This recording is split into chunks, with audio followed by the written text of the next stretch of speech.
everyone, welcome back to my channel, and if you're new here, hello, and you're welcome to join us.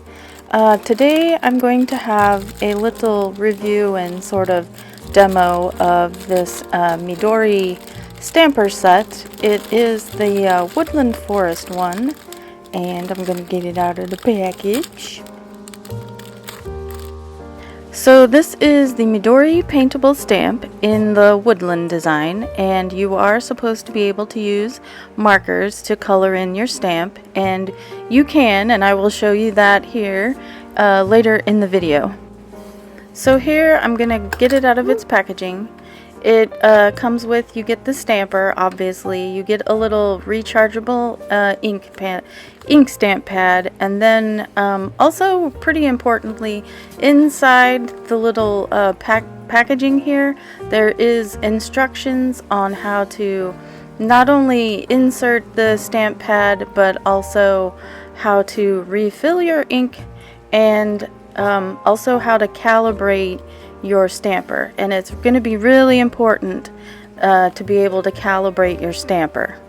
So don't throw away your packaging just yet, because it does have a lot of important information in it, and I think some of the reviewers on Amazon kind of must have missed this, because they complained about the stamp being poorly aligned, and you have to set it up yourself. Okay, so the first thing you're going to want to do whenever you're getting your new stamper is to install the little stamp pad. You just lift off the lid, and then we're going to install it into the stamper, which is sounds a little bit easier than it actually is. So basically you're going to want to press the two little red buttons on the side and pull your stamper out a little bit until you see a gap between the stamper and the little red pad there. So you'll notice on the bottom of your stamp pad there's a little arrow and two little grooves. You're going to want to insert this with the arrow up through the front of the stamper. While you are doing this, you're going to want to push the stamper lever up just a little bit from the bottom so that it'll slot right in there really easily. It is a little bit of a struggle. I found it easier to push up a little bit on the stamper while it was laying on the desk, and then to slot the pad in there. At this point you have it and you are ready to go, and I am sorry it kind of got a little cut off in filming. So I'm going to get a little piece of scrap paper here and do a little test stamping, and as you can see, part of the stamp does not make contact with the paper, and this is where you're going to need to use your adjustment, your calibration instructions in order to get it to work. Basically, you will be tightening or loosening a little Phillips screw. What you're going to want to do is you're going to want to press down on your stamper until you find the screws. You're basically going to look at the back, and you'll see that as you press the stamper halfway, the little screws will show themselves here, and they are Phillips screws, so you will need a Phillips screwdriver to do this.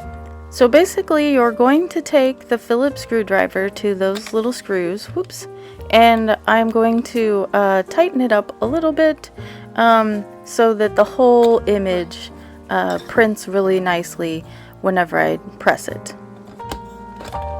And great success. Optionally, you can just leave your stamper normal and access the screws from the bottom. I found this to be a little bit easier, actually. So the next thing I want to talk about is adjusting the month, the day, and like the little weather emojis and stuff. You'll want to take note here of where the little dials are between the two screws. That's what you're going to be turning to adjust your stamper. Then all you do is you go ahead and depress your stamp so you can see all the icons and the day and the date and everything there. And you're just going to want to turn those dials until you get the right combination that you want. Alright, so I've got the stamper working on the date that I want to use. It is now time to go ahead and test this with some highlighters.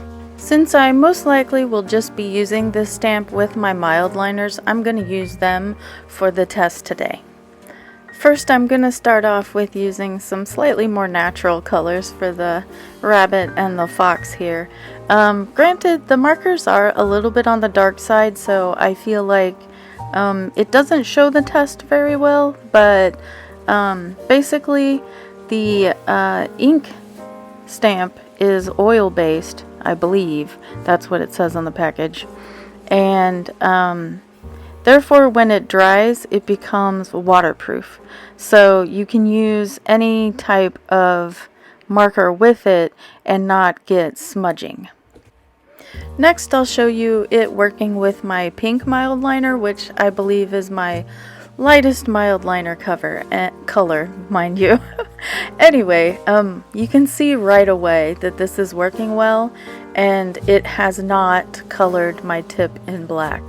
See, you can definitely see that the marker tip is still very clean and does not have any gross black markings in it. I do not recommend using Copic markers with this. I believe it's the alcohol in the marker. It definitely causes the ink to smear. So yeah, avoid alcohol markers. And that is pretty much it for my little instructional and review. I definitely give this stamp 2 big thumbs up. I really like it quite a lot, and hopefully it helped you figure out whether or not you want to buy one. I'll see you in the next video. Have a great day. Bye-bye.